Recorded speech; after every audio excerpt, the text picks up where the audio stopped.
Mes chers compatriotes, nous sommes aujourd'hui le 5 septembre 2024 et enfin Emmanuel Macron a pris sa décision.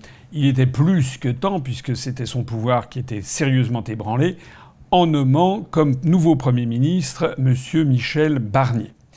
Alors voilà ma réaction première sur cette nomination de M. Barnier, qu'il se trouve que je connais un petit peu, pas beaucoup, mais que je connais quand même, puisque il avait été, lorsque j'étais au cabinet d'Hervé de Charette, ministre des Affaires étrangères de 1995 à 1997, il avait comme ministre délégué chargé des Affaires européennes Michel Barnier.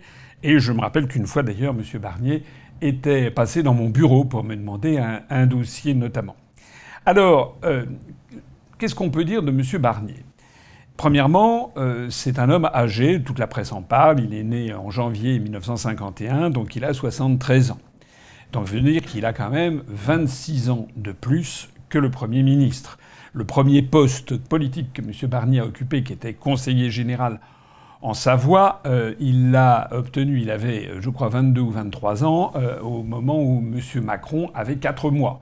Voilà un petit peu la différence d'âge. C'est le plus vieux Premier ministre de la Ve République. Ce qui signifie, évidemment, qu'il a une très grande expérience et certainement beaucoup plus de pondération.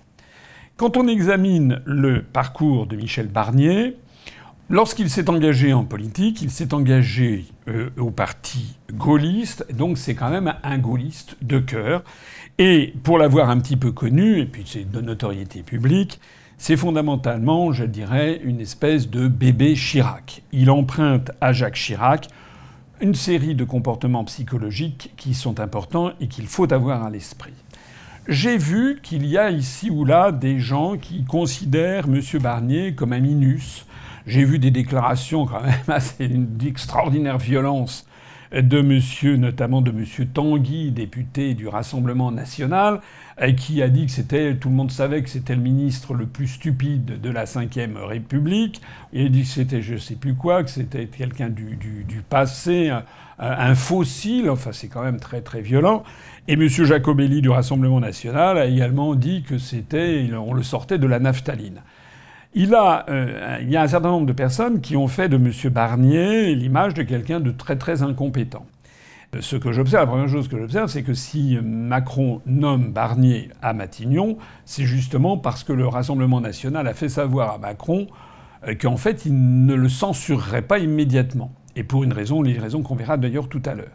Donc déjà, le Rassemblement national ferait bien d'accorder un petit peu ses violons entre si c'est vraiment la nullité que décrit M. Tanguy, on se demande à ce moment-là pourquoi le Rassemblement national ne va pas opposer la censure.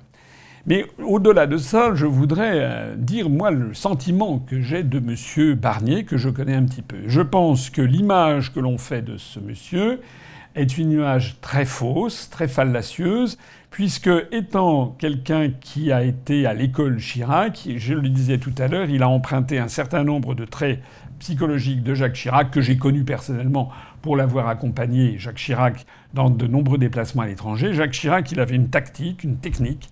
Il adorait passer pour plus bête qu'il n'était. Voilà, pour jouer un petit peu, comme on dit, les singes en bouche d'or, poser des questions un petit peu niaises, etc., pour en fait, il n'en pensait pas moins, mais pour en fait obtenir des informations importantes. Peut-être que Jacques Chirac, vous savez que c'était quand même un grand spécialiste de l'Extrême-Orient, utilisait ce proverbe chinois traditionnel qui dit « vaut mieux avoir l'air bête 5 minutes que de le rester toute sa vie ». Et donc, je pense que Michel Barnier, dans l'image qu'il peut donner de lui, c'est une image travaillée pour faire semblant d'être plus bête qu'il n'est. Je pense que c'est un homme très intelligent. En attendant, force est de constater qu'il a un pédigré assez extraordinaire. Il a occupé des fonctions très nombreuses électives. Il a été conseiller général, il a été député, il a été sénateur et il a été ministre un nombre de fois très important puisqu'il a été ministre chargé des Affaires européennes, ministre des Affaires étrangères, ministre de l'Agriculture. Il a également été, et maintenant Premier ministre, il a été également, dans les Affaires européennes, commissaire européen, vice-président de la Commission européenne chargée du marché intérieur, et il a été également le responsable de la négociation du Brexit. et où on louait autour de lui sa connaissance des dossiers. Certaines mauvaises langues disent qu'il était flanqué d'une technicienne de nationalité allemande qui lui forçait un petit peu la main. Bon. En attendant, tout le monde n'a pas cette carrière. Et je pense que ça, c'est un autre trait caractéristique de M. Barnier, c'est qu'il a finalement beaucoup d'habileté. Voilà, il arrive à se faufiler en prenant un petit peu l'air un peu niais. Il arrive à se faufiler et à arriver finalement à avoir une carrière que très très peu de responsables politiques ont. Monsieur Barnier, il a, je pense, la France au cœur. C'est quand même quelqu'un qui vient de la famille RPR, qui vient du gaullisme et qui vient de chez Chirac.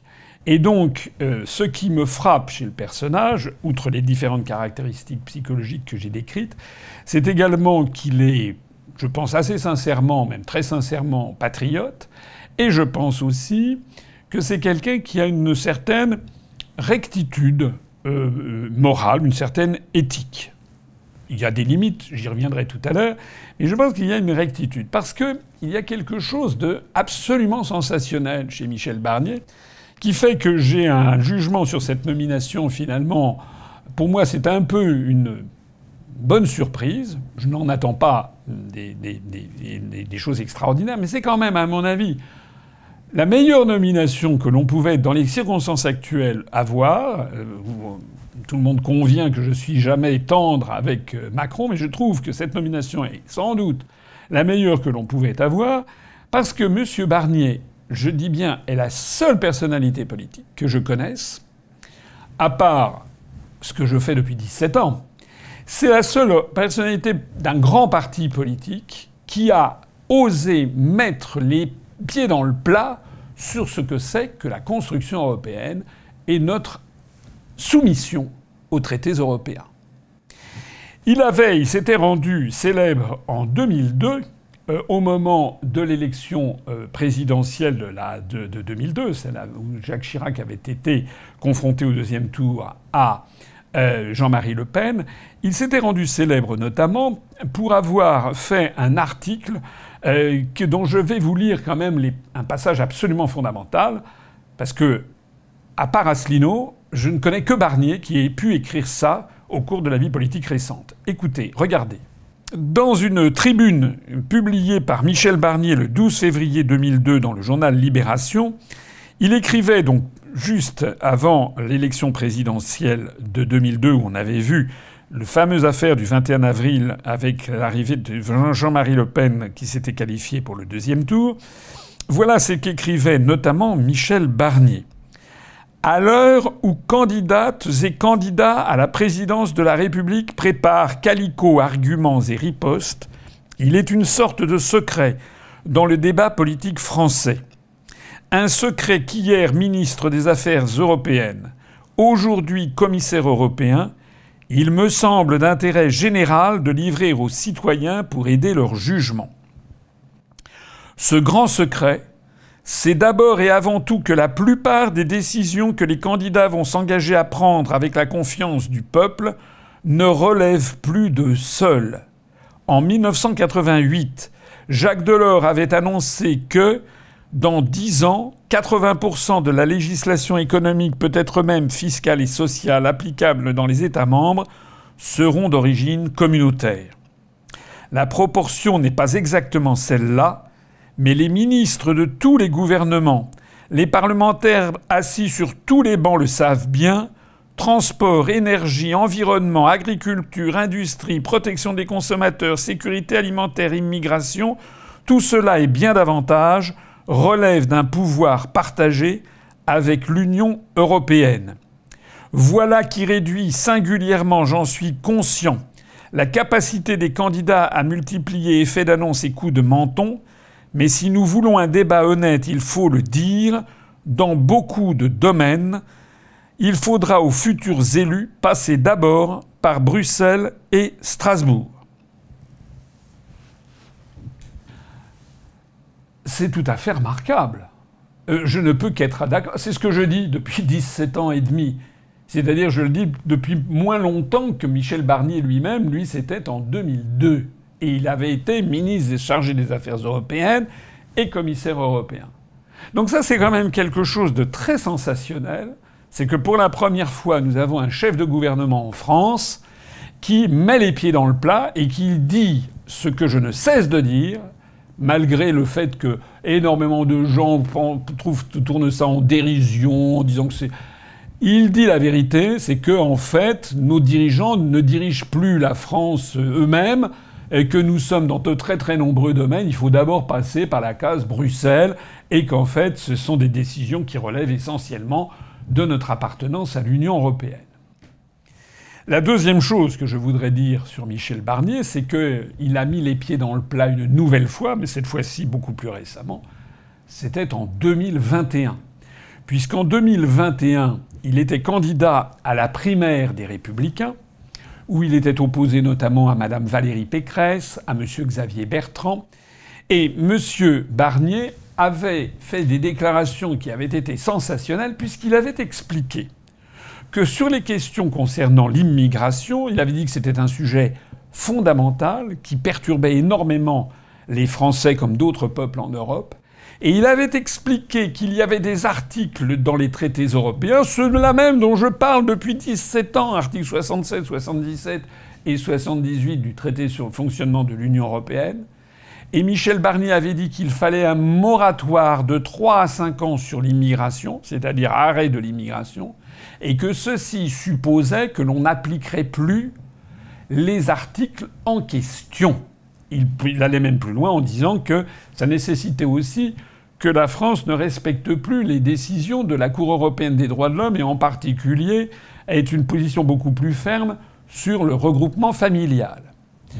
Cette prise de position de M. Barnier était frappée au coin de l'honnêteté.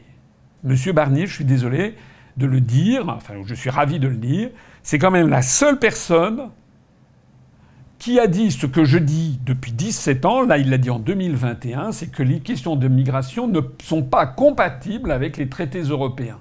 Et qui donc il va falloir choisir. Monsieur Barnier est plus honnête et plus courageux sur cette question que M. Zemmour, que Mme Marion Maréchal, que M. Bardella ou que Mme Le Pen. C'est un fait puisque ces 4 personnes que je viens de citer font croire aux Français qu'on pourrait très bien rester dans l'Union européenne et limiter l'immigration. M. Barnier a mis les pieds dans le plat. Ça lui avait d'ailleurs valu une volée de bois vert et de critiques puisque tous les médias lui étaient tombés dessus, comme d'ailleurs ils me sont tombés dessus avant de m'invisibiliser complètement lorsque j'ai évoqué un certain nombre d'articles des traités européens. Parce que la critique, il faut reconnaître que la critique de M. Barnier se limite à la question migratoire. Mais sur tous les autres sujets, il ne dit rien. Mais sa critique pourrait être identique sur les échanges de capitaux, les mouvements de capitaux, sur la politique étrangère, sur la politique agricole, sur la politique industrielle, etc., etc. Alors, parmi la volée de bois vert, regardez par exemple ce qu'avait écrit le journal Libération en 2021, justement, après les sorties sensationnelles de M. Barnier pendant la primaire des Républicains. C'est un article qui a été écrit par Jean Quatremer, le journaliste de Libération qui est accrédité à Bruxelles auprès des institutions européennes. Jean Quatremer, que je connais bien, puisqu'il m'avait invité d'ailleurs au début de cette année, avant les européennes, à un débat, vous vous rappelez peut-être. Eh bien, Jean Quatremer avait signé cet article, regardez-le, c'est pas moi qui l'invente. Michel Barnier, l'Élysée vaut bien un Frexit. C'est un article du 10 septembre 2021. Et il était précisé en donnant à sa campagne présidentielle des accents souverainistes. Le négociateur du Brexit envoie un signal désastreux qui fera le miel des contempteurs. Les contempteurs, c'est un mot un peu raffiné pour dire les critiques de l'Europe. Sous la photo, il est marqué « Candidat à la candidature de la droite pour la présidentielle 2022 », le LR Michel Barnier a enlevé le costume de grand européiste pour celui de Frexiteur. Alors excusez-moi, c'est quand même extraordinaire. C'est la raison pour laquelle d'ailleurs, en 2021, rappelez-vous, j'avais fait un certain nombre de tweets où j'approuvais, je disais que c'était une divine surprise moi j'aurais aimé, j'avais demandé, je souhaitais que les Républicains choisissent comme candidat, non pas Madame Pécresse, qui s'est esclafoirée avec moins de 5% des suffrages, et qui en fait n'avait rien à dire de particulier, alors que là, Michel Barnier, il avait des choses extraordinaires à dire. Puisqu'il remettait en cause les traités européens, il disait qu'il fallait un moratoire, ne plus appliquer ces traités. Il avait dit également qu'il fallait faire prévaloir la loi nationale sur les lois européennes, ce qui avait soulevé un autre tollé. On avait hurlé au scandale, que c'est anticonstitutionnel, que ci et que ça. Il avait d'ailleurs été obligé ensuite de faire un petit peu, de réduire la voilure en disant que son projet se limitait à l'immigration. Et puis après, il avait inventé une formule qui ne voulait rien dire. Il avait dit que c'était un bouclier constitutionnel, justement pour assurer la protection sur les questions migratoires. Voilà ce que dit M. Barnier. Ça mérite quand même que l'on s'y arrête. Ça mérite quand même de se rendre compte que si Macron l'a nommé, c'est pas pour rien. C'est quand même aussi parce que Emmanuel Macron, il sait très bien que la question européenne est absolument fondamentale. À l'Élysée, comme dans tous les ministères, comme dans tous les journaux, on sait très bien que je fais des vidéos qui font des centaines de milliers de vues et que, heureusement que l'on me cache dans tous les médias parce que sinon nous aurions le vent en poupe. C'est comme ça que ça marche. Et donc, si M. Macron a nommé M. Barnier, c'est qu'il prend compte ce problème-là de la société française comme de l'ensemble des pays de l'Union européenne. J'ajoute d'ailleurs au passage que si le Rassemblement national a annoncé qu'il ne s'opposerait pas, qu'il ne mettrait pas son veto à M. Barnier, c'est justement parce que Barnier, notamment, va parler de ces questions migratoires, du moins c'est ce que le Rassemblement national espère, et que Michel Barnier va mettre en œuvre ces problèmes concernant l'immigration et peut-être un peu toucher aux questions européennes. Maintenant, l'analyse que je fais de Michel Barnier ne serait pas complète si je m'arrêtais là, si je vous donnais l'impression que j'étais un enthousiaste de M. Barnier. Non. Parce que j'ai dit tout à l'heure que Michel Barnier avait un certain nombre de caractéristiques typiques de celles de Jacques Chirac, dont il fut finalement l'élève, si j'ose dire. Un certain goût, un certain patriotisme, un certain goût pour la défense de la nation française, pour la souveraineté nationale. D'ailleurs, il avait parlé justement de souveraineté juridique en 2021. C'est un mot dont il parle souvent. Mais j'ai dit aussi que M. Barnier avait ce tic comportemental de Jacques Chirac, c'est de paraître pour un peu bonnet. Alors je suis désolé, tout ce qu'il publie, ça n'a rien de bonnet. Hein. C'est au contraire très intéressant et très intelligent, puisqu'il met les pieds dans le plat. Mais il a aussi une autre caractéristique qui était celle de Jacques Chirac, et qui est un peu d'ailleurs celle de Macron, mais qui était typiquement celle de Jacques Chirac, et que les gens qui le connaissaient bien comparaient à un caméléon. C'est-à-dire qu'en fait, Jacques Chirac disait à chaque public ce que chaque public voulait entendre. C'est-à-dire que si M. Barnier, si les déclarations que M. Barnier faisait se limitaient à ce que je viens de vous dire, moi j'applaudirais des deux mains. Je dirais il faut qu'il entre à l'UPR. Or, malheureusement, ça n'est pas le cas. Parce que M. Barnier, aussi bien il a dit ça, mais il a dit aussi le contraire. Il y a eu un exemple extraordinaire justement en 2021, puisque au moment même où il avait proposé que la loi nationale française prévale sur les lois européennes, au moment même où il inventait ce concept un peu fumeux de bouclier constitutionnel et de souveraineté juridique, en fait, il s'opposait quand même à un principe fondamental des questions européennes, des valeurs européennes, c'est-à-dire que la loi européenne doit prévaloir sur les lois nationales. Au même moment, il était interrogé par une chaîne de télévision anglo-saxonne et qui lui demandait ce qu'il pensait des événements qui se passaient en Pologne au même moment. Et M. Barnier avait vivement critiqué la Pologne. Pourquoi ? Parce que la Pologne proposait de faire prévaloir les lois nationales polonaises sur la Constitution, sur les lois européennes. Voilà. C'est-à-dire qu'il avait quand même le culot de reprocher à la Pologne, en disant que c'était contraire aux valeurs européennes, ce que lui-même au même moment proposait de faire pour la France. Voilà. M. Barnier a cultivé une ambiguïté permanente sur sa position concernant l'Europe. Lorsqu'il a été donc responsable du Brexit, il a quand même mené la vie dure aux négociateurs britanniques. Il a en permanence joué les grands Européens. Mais il l'a fait d'une façon particulière.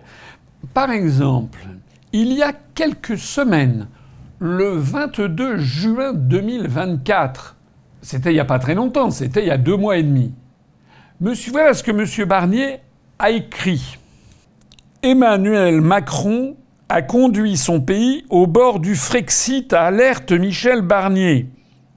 Je suis convaincu que nous devons accorder une grande attention et un grand respect à ce que pensent les gens sur le terrain dans certaines régions très pauvres.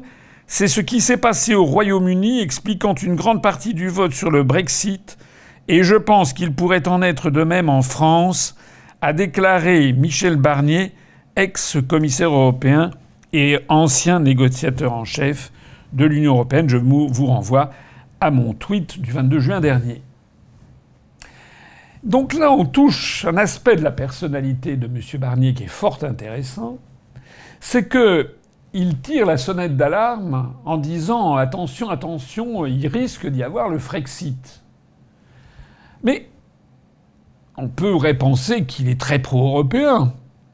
Mais est-ce que c'est si certain? Est-ce que ça n'est pas aussi une façon de faire passer des messages dans l'univers dans lequel nous sommes, qui est un univers de nature totalitaire, où si vous voulez aller au fond des choses concernant notre appartenance à l'Union européenne, vous vous faites immédiatement incendier et traiter de tous les noms, complotistes, conspirationnistes, extrême droite, fachos, terminé, vous êtes interdit d'antenne. Lui, il a trouvé, à mon avis, ce moyen un petit peu obvi de mettre sur la table des sujets qui fâchent, comme notre appartenance à l'Union européenne, tout en disant non, faites très attention. C'est une procédure psychologique assez connue, du style, voilà, quand oh là là, il faudrait surtout pas que ça arrive, alors qu'en fait la personne le désire profondément. Alors, on ne peut pas faire de la psychologie des profondeurs. Tout au long de sa carrière, Monsieur Michel Barnier a été finalement un élève assez sage, voilà. Mais je trouve quand même tout à fait intéressant cette personnalité, d'autant plus que dans ce tweet que je viens de vous lire, il utilise un mot qu'il a très souvent utilisé, qui est le mot de respect. Je pense que c'est quelqu'un qui est habile, que je connais un petit peu, qui est sympathique, voilà, et qui donne l'impression de respecter ses interlocuteurs. Voilà. Je pense d'ailleurs que ça n'a pas joué pour rien dans le fait que le Rassemblement national ait levé son veto à la nomination de Michel Barnier, parce que je pense, en conscience, que c'est sans doute le meilleur choix actuellement que l'on pouvait faire pour essayer de résoudre la crise politique. Voilà. J'ajoute que M. Barnier présente aussi pour Macron un certain nombre d'avantages très importants. Le premier avantage, c'est qu'il connaît très très bien les rouages de la Commission européenne, où il a été commissaire, négociateur en chef du Brexit, vice-président de la Commission. Et d'ailleurs, Madame von der Leyen l'a aussitôt félicité par un tweet. Ça veut dire, et également, il connaît très bien Madame Christine Lagarde et la Banque centrale européenne à Francfort. Qu'est-ce que ça veut dire? Ça veut dire que il faut comprendre que la situation de la France aujourd'hui est absolument catastrophique, puisque nous devons transmettre le 20 septembre, c'est-à-dire dans 15 jours, même plus 15 jours, avant le 20 septembre, à la Commission européenne, le budget de l'État avec des coupes drastiques pour respecter les instructions que nous fixe la Commission européenne. Monsieur Barnier, là, il vient d'être nommé, il est en train de préparer son gouvernement. Je suppose que ça va lui prendre quand même quelques temps. Parce qu'il vient d'être nommé, à l'évidence, il n'était pas prévu il y a encore 48 heures, donc il n'a pas encore réfléchi. Je suppose que pour constituer ce gouvernement, il va piocher, bien entendu, dans le parti macroniste, Renaissance, dans la minorité macroniste, dans ce qu'on appelle la Macronie, c'est-à-dire également avec le MoDem, également avec le parti Horizon d'Édouard Philippe, donc il va certainement prendre des ministres là-dedans, mais il va également prendre des ministres dans sa famille politique, les Républicains. On notera d'ailleurs, de façon un peu comique, que alors que les Républicains ont fait un score quand même très faible au moment des élections législatives, de l'ordre de 5%, c'est quand même quelqu'un venu de ce parti qui va être Premier ministre. Donc très probablement, il va nommer des ministres venus de LR dans son gouvernement. Il n'est pas impossible non plus tel que je connais M. Barnier, qui parle toujours du respect des électeurs et du respect des Français, personnellement, tel que je l'imagine, je le verrais assez bien tendre la main et proposer qu'entre au gouvernement des membres de LR de la mouvance de Éric Ciotti, c'est-à-dire ayant rejoint Madame Le Pen. Je suppose qu'il doit y avoir des liens et des amitiés avec un certain nombre de ces personnes. Ce serait intéressant à voir. Et qui sait d'ailleurs, il est possible aussi que M. Barnier propose au Rassemblement national un ou deux postes ministériels.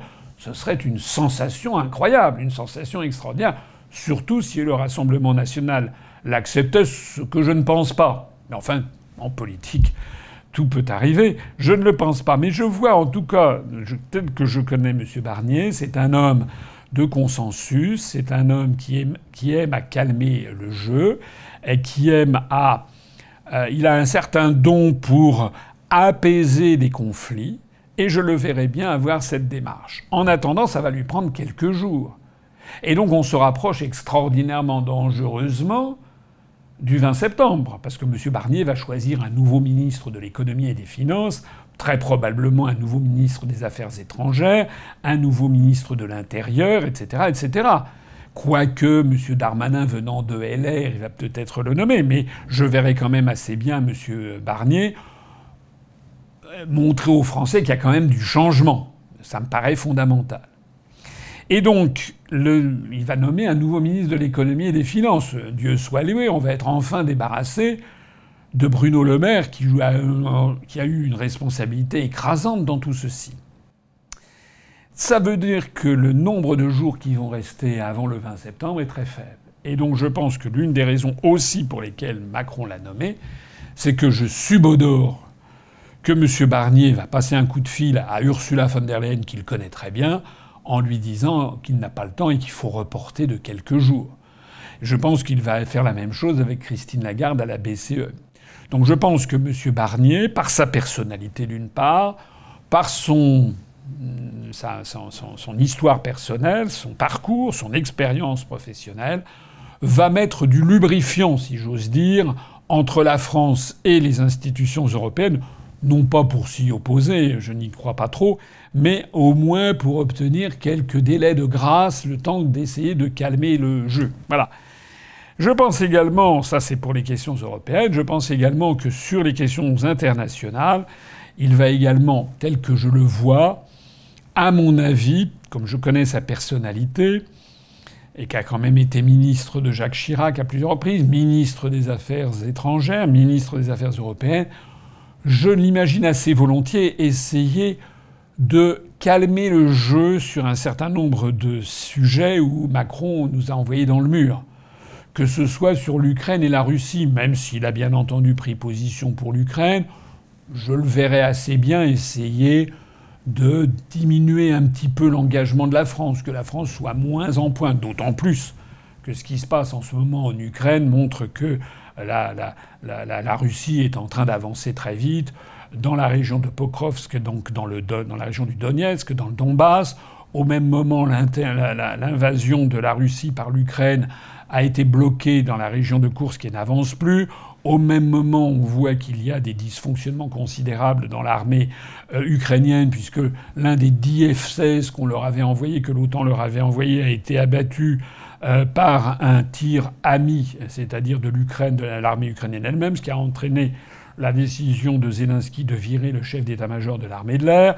Et puis on a vu aussi ces jours-ci, il y a eu 6 ministres du gouvernement ukrainien qui ont démissionné, notamment suite au bombardement de missiles dans la ville de Poltava, dans le milieu du pays, où il y aurait eu des dizaines de morts, y compris d'ailleurs, murmure-t-on, des officiers suédois ou scandinaves, ou peut-être des pays baltes. On ne sait pas tout sur cette affaire.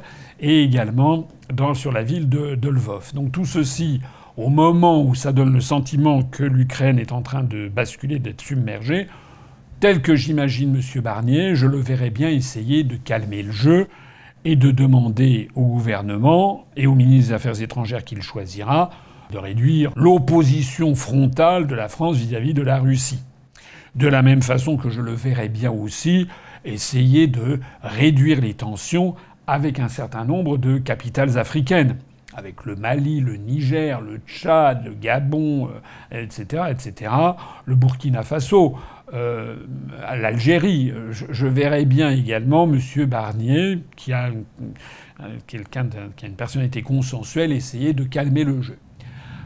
Malheureusement, vous savez que nous sommes dans la Ve République et qu'il est prévu, non pas par la Constitution, mais c'est une espèce de droit coutumier qui est apparu depuis De Gaulle, que le président de la République se mêle des questions des affaires étrangères et de la défense. Donc il faudra que sur ces sujets, Michel Barnier soit en permanence en train de négocier pied à pied avec Macron. Peut-être qu'il n'aura aucune influence. S'il en a une, à mon avis, ce sera une influence bienvenue pour essayer de revenir un petit peu à la normale. Peut-être d'ailleurs que Michel Barnier, qui a été ministre des Affaires étrangères, aura à cœur aussi de revenir sur la réforme scandaleuse de Macron de suppression du corps des conseillers des affaires étrangères pour reconstituer un corps diplomatique, parce que c'est un sabotage qu'a fait Macron.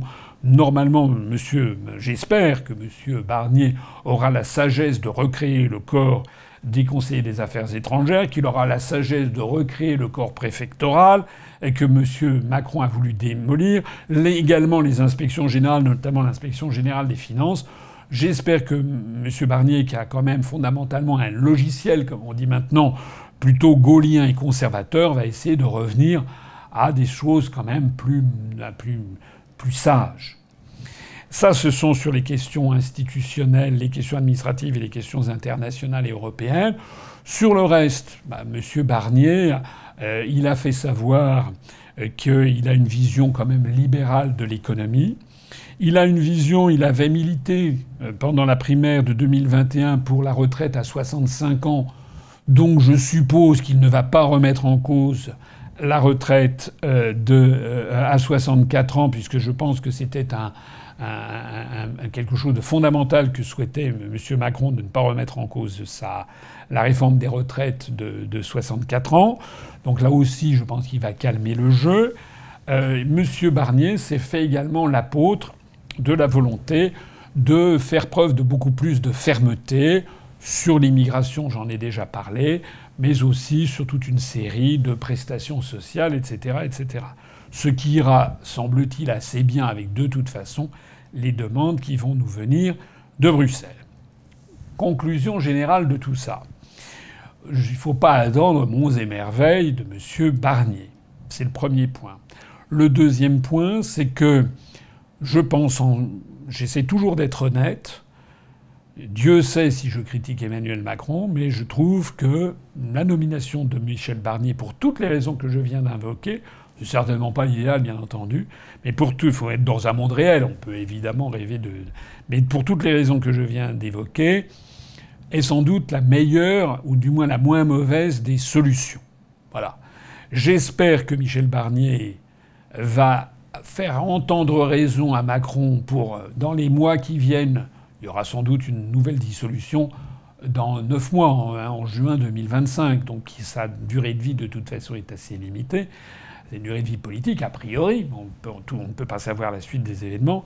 Mais j'espère que Michel Barnier va calmer le jeu, va mener une politique qui soit un peu conforme à ce que souhaite l'électorat, parce que, je rappelle ici, tout le monde normalement devrait en convenir, c'est que le LFI et le Nouveau Front Populaire ont eu beau jeu de réclamer le poste de Premier ministre, mais il faut rappeler que le groupe Nouveau Front Populaire était quand même très minoritaire à l'Assemblée nationale, qui était en gros divisé en 3 tiers, et surtout que le Nouveau Front Populaire avait été pour une partie de ses députés, une trentaine de députés, élus du fait des désistements et élus par des gens notamment venant de la droite ou de la Macronie qui n'entendaient absolument pas mettre en œuvre le programme du Nouveau Front Populaire.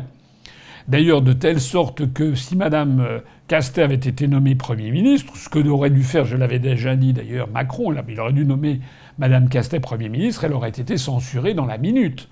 Il aurait ainsi montré au Nouveau Front Populaire qu'il n'avait pas, quoi qu'il en dise, un droit à avoir un poste de Premier ministre, que ça ne tenait pas la route. Voilà. De la même façon que là, il a trouvé, semble-t-il, le mouton à 5 pattes qui va peut-être tenir la route. En attendant, on va voir ce qui va se passer. Je voudrais aussi montrer au passage que l'UPR n'est pas uniquement un mouvement critique dans tous les domaines. Lorsque quelque chose va un petit peu dans le bon sens, ce qui me semble être le cas, eh bien profitons-en, ne jouons pas la politique du pire. Voilà, maintenant, nous allons voir la suite des événements. Vive la République et vive la France!